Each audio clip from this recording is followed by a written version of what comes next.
He's just busy. Stop being so dramatic, old lady.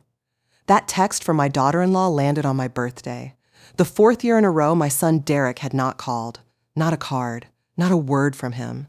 Just his wife's contempt delivered in 12 words on a Tuesday morning while I sat alone at my kitchen table. 3 years of paying their rent, $22,000 loaned and never repaid. I did not reply with anger. I replied with one photograph. No words, just the photo.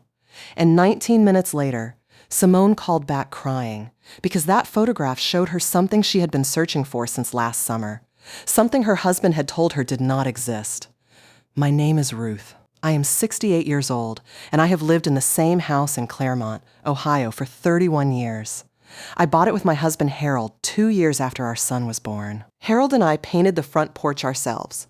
3 coats of pale yellow on a Saturday in October, the radio playing from the open window, Derek chasing fireflies in the yard, even though it was too early in the evening for fireflies. He was 4 years old and had decided fireflies could exist whenever he needed them to. Harold said that boy is going to charm the world. I believed him. I should have thought more carefully about what charm sometimes becomes.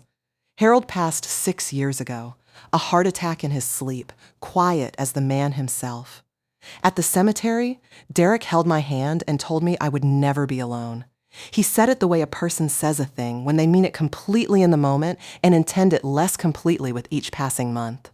I don't say that to be cruel. I say it because it's true, and because I spent too many years refusing to name it.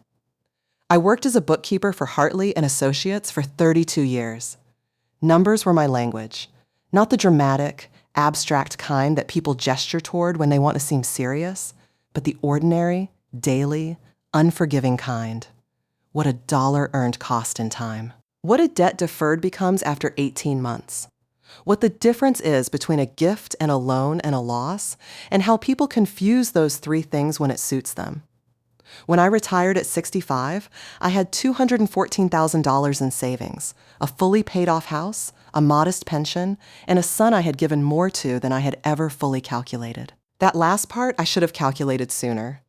I paid for Derek's 4 years of college, $48,000 across 4 years, which I tracked in my ledger the way I tracked everything, by semester, by category, by what remained. I co-signed his first apartment lease at 23 and paid 3 months of back rent when he lost his marketing job and called me from a parking lot so I wouldn't hear the panic in the spaces around him.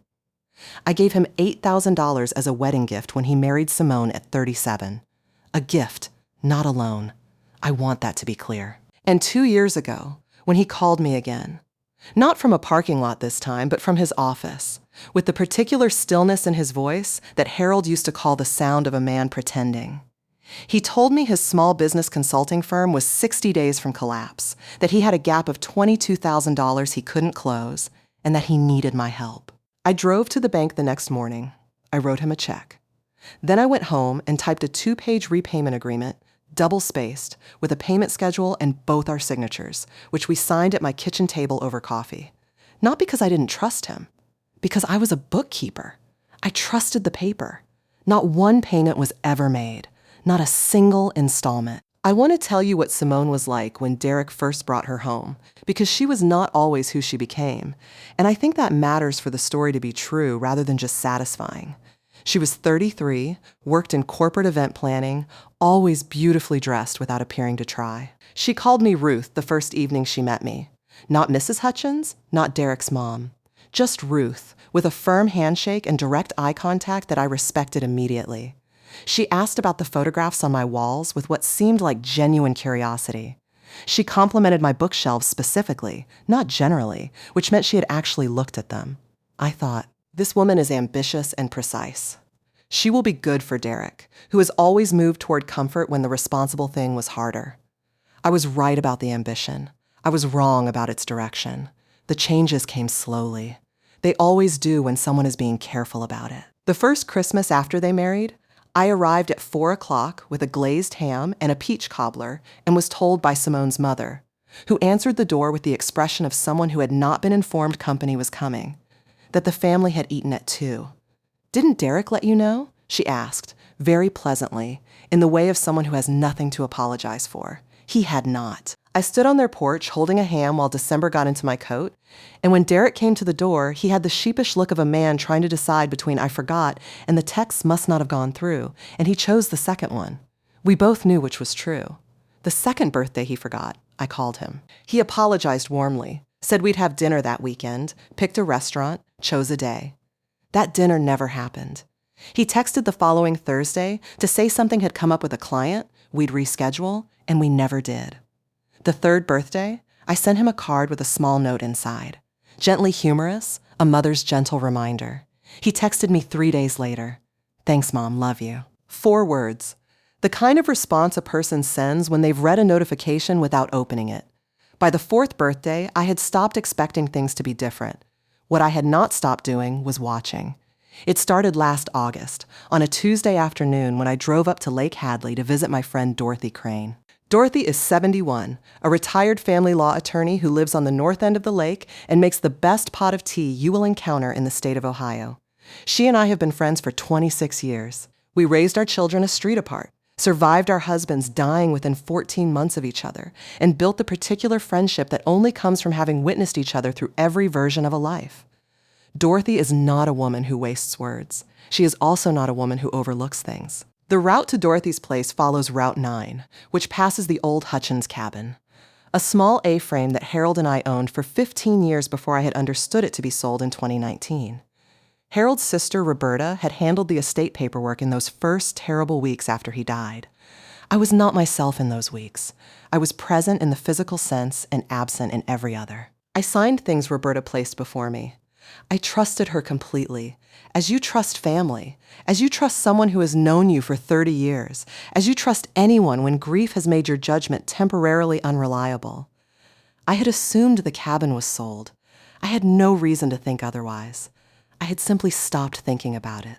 That August afternoon, I slowed at the Route 9 turnoff the way I always do. Old reflex, old love. I glanced toward the cabin, and the air left my body. Derek's truck was in the driveway. Harold had left it to him, a 2011 Ford, dark green, which Derek drove on weekends. And on the porch of a cabin I had believed was sold to strangers 3 years prior, Derek stood with his arm around a woman who was not his wife. They were turned slightly toward each other in the particular way of people who believe they are alone in the world. I did not stop the car.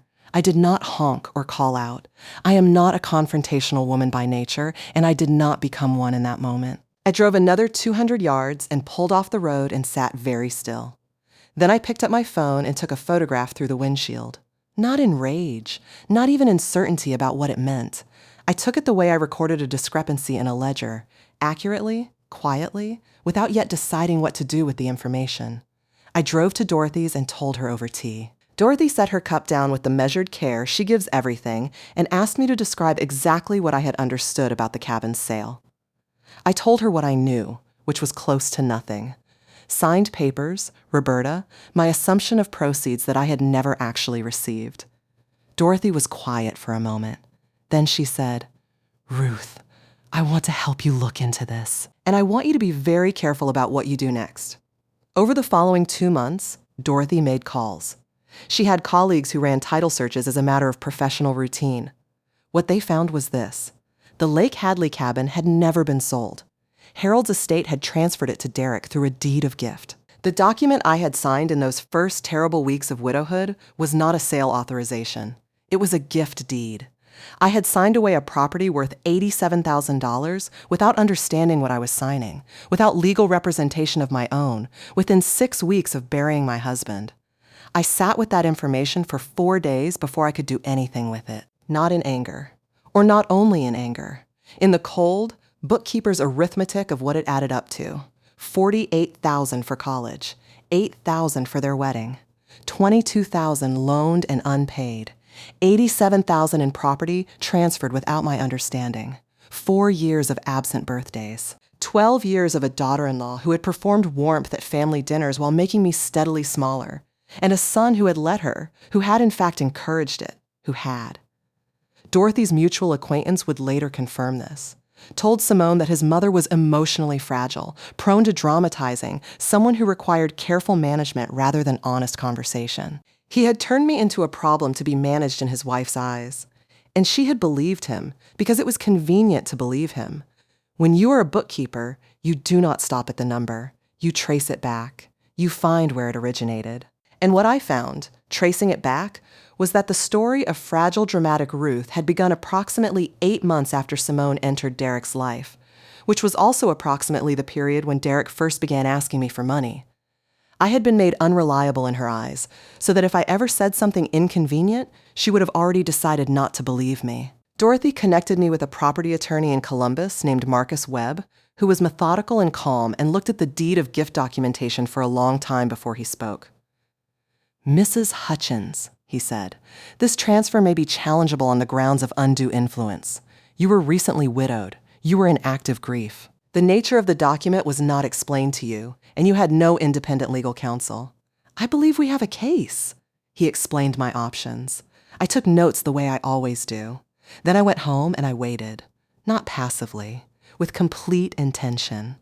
I waited because in 68 years, I have learned the thing I wish someone had told me at 30. The right moment is not the first moment. Acting from anger moves fast and lands poorly. Acting from clarity is slower and lands where you intend. By November, Dorothy had learned something else. A mutual acquaintance whose daughter worked in Simone's professional world confirmed what I had begun to suspect.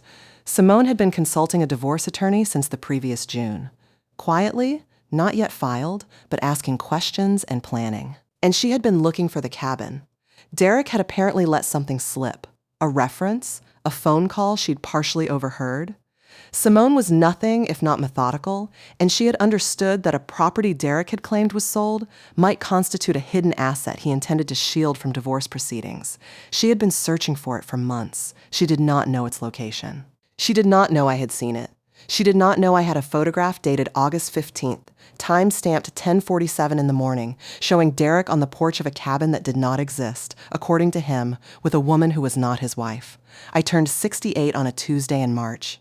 I woke before sunrise, made myself coffee the way Harold taught me, with chicory, his grandmother's recipe, and sat at my kitchen table watching the yard come light. The forsythia Harold planted the year Derek was born was beginning to bloom, pale yellow at the tips. Harold always said the forsythia was the first honest thing in spring because it didn't wait to see if winter was really finished. It just decided. My phone buzzed at 10:17. "He's just busy. Stop being so dramatic, old lady." I read it twice. The words were new in their nakedness. Old lady, stripped of any pretense of warmth. But the contempt behind them was 12 years old. I understood what the nakedness meant. Simone had stopped performing for an audience she intended to keep. She was planning her exit, and she no longer needed my goodwill. I set my coffee cup down. I went to my photographs and found the image from August. It was a clear photograph despite being taken through glass. Derek on the porch in the morning light, his arm around a woman with dark hair, the two of them turned toward each other in that particular way. The green truck in the driveway.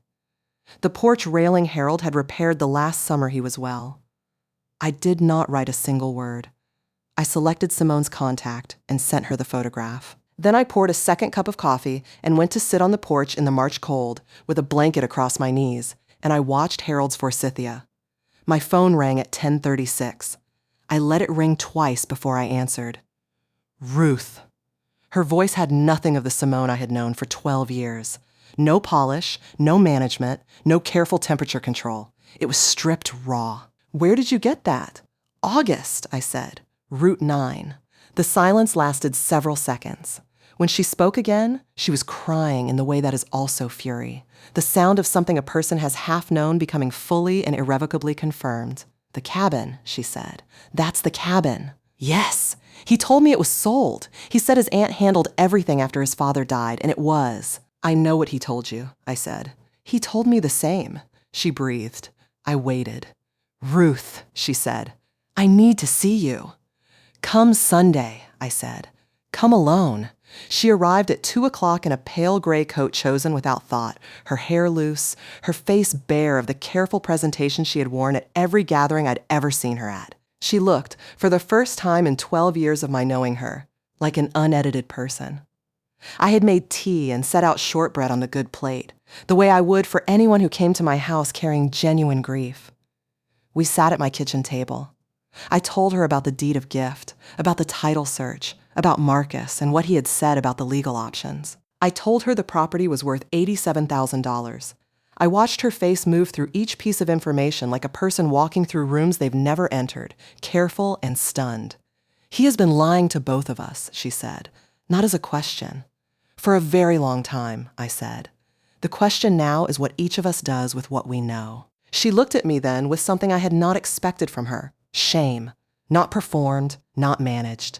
The real kind, which sits differently in a face. I said something terrible to you on your birthday, she said. I called you. I read it, I said. I was angry at him and she stopped. It doesn't excuse it. No, I agreed. It doesn't. A moment passed. Then she asked, did you know? When you sent the photo, did you know it was what I had been looking for? I looked at her steadily. I knew that photograph had more than one use, I said. But it was also true. And I was finished with true things being kept quiet to protect a peace that was only peaceful for some of us. I want to be honest with you about Simone, because she is not entirely a villain, and I think the story goes wrong if I make her one. She was a woman who had married a man with more layers than she had understood, who had spent 12 years building a life on a foundation that was quietly hollow, who had been handed a version of me, fragile, dramatic, to be managed. That made it easy to dismiss the woman across from her. She had been cruel to me in the particular way that people are cruel when they believe they have been given permission. She was guilty of that. She was also, right now, sitting in my kitchen looking at what cruelty costs when the story finally turns. I did not soften everything. I also did not destroy her. I told her about my updated will, completed in January with my own attorney. I told her about my accounts, now clearly separated. I told her I had filed a small claims action in January for the $22,000 after sending Derek a written repayment request in December that he had not responded to. She stared at me when I said that. He doesn't know yet, I said. He will receive the court notice this week. She pressed her hands flat on my table. Ruth, she said carefully, I want to ask Dorothy Crane to speak with my attorney. Tell your attorney to call Dorothy directly, I said. Dorothy knows everything there is to know. She left at 4:30. At my door she turned, and her expression was something I still don't have an exact word for. Not quite apology, not quite gratitude, not quite respect, but something from the intersection of all three. Derek always described you as someone who needed handling, she said. He said you were sensitive, that you took things too personally. I know he did. He was wrong about you, she said quietly. He was wrong about a number of things, I said. Derek called me on a Wednesday, 11 days after my birthday. Not about the birthday. He had received the court notice. His voice cycled between anger and fear in the particular way of someone who hasn't yet decided which will serve them better. I told him I had sent a written repayment request in December, that he had not responded, that I had therefore filed the action. He said I should have just called him. I said the time for just calling had passed. Then I told him we needed to meet about another matter, and I said the word cabin, and the silence on his end changed quality entirely. He arrived the following Saturday. Alone. I had asked him to come alone, and he had, which told me he hadn't yet spoken to Simone about what she and I had discussed, or had and didn't know how to bring her. He sat at my kitchen table in Harold's old chair, the chair where he had signed the repayment agreement, the chair where he had done homework at 9 years old, and he looked at his hands the way a person looks at something that is familiar and newly strange to them. I did not offer tea. He told me a version of the cabin situation that involved miscommunication and good intentions and documents he had believed were being handled correctly, and Roberta and things that simply got confused in a terrible time. I listened to all of it. When he finished, I asked one question. Derek, did you believe I knew you still owned that property? A long pause. No, he said. And did you intend to tell me? He did not answer. That was the answer. I have met with a property attorney, I said. He believes the deed of gift is challengeable on the grounds that I signed it without independent counsel, within weeks of your father's death, without understanding its nature. I have not decided whether to pursue that challenge. That depends on this conversation. He looked up at me then, and what I saw surprised me. He did not look like a man executing a calculated scheme.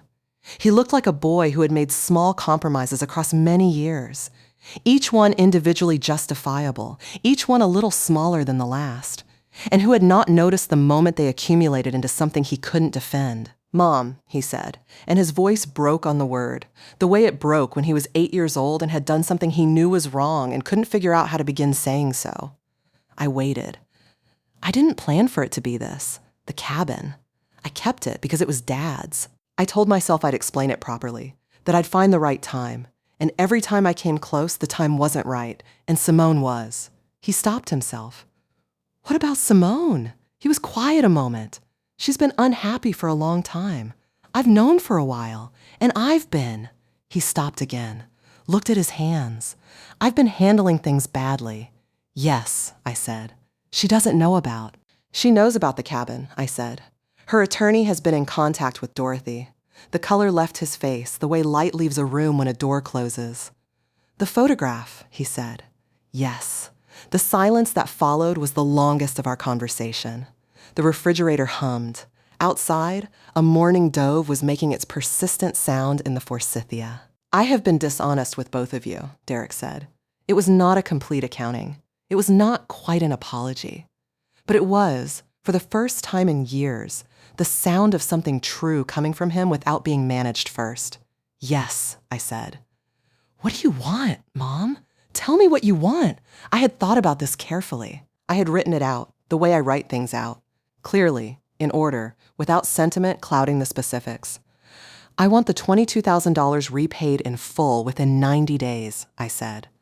"I want a signed, notarized statement acknowledging the nature of the deed of gift transaction and your awareness of what I signed. And I want you to understand, clearly and permanently, that I am not fragile.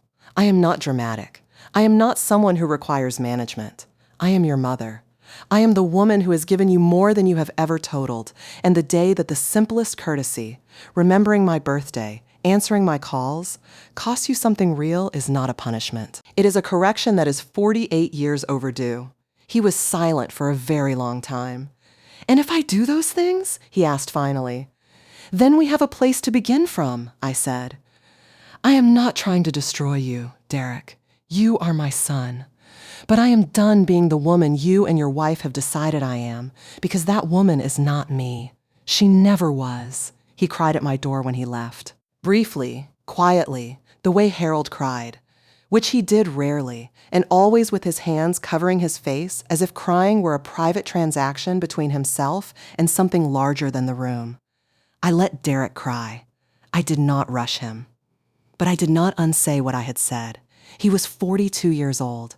He was old enough to sit with the weight of his choices without his mother gently lifting it. Simone filed for divorce in April. Dorothy told me in her matter-of-fact way, over the phone, in the same tone she might use to report the weather. I thanked her. She said, "You handled this exactly right, Ruth," which from Dorothy is the equivalent of a standing ovation. The $22,000 was repaid by the end of June. 3 installments, each on the date Derek had committed to, the way a man makes payments when he is doing it consciously rather than when he feels like it. The last transfer came with a text message, "Payment made." "I'm sorry, Mom. I mean that." 11 words. Better than 4. Regarding the cabin, after long conversations with Marcus and Dorothy and my own conscience, I chose not to pursue the legal challenge. Not because I lacked the grounds. Not because I had forgiven everything. Forgiveness is a process, not an event, and I was still somewhere in the middle of it. I let it go because the cabin was Harold's in a way that preceded paperwork. And there is a point at which a building becomes more monument than property, and you do not fight over monuments. I asked Marcus to document my decision in writing.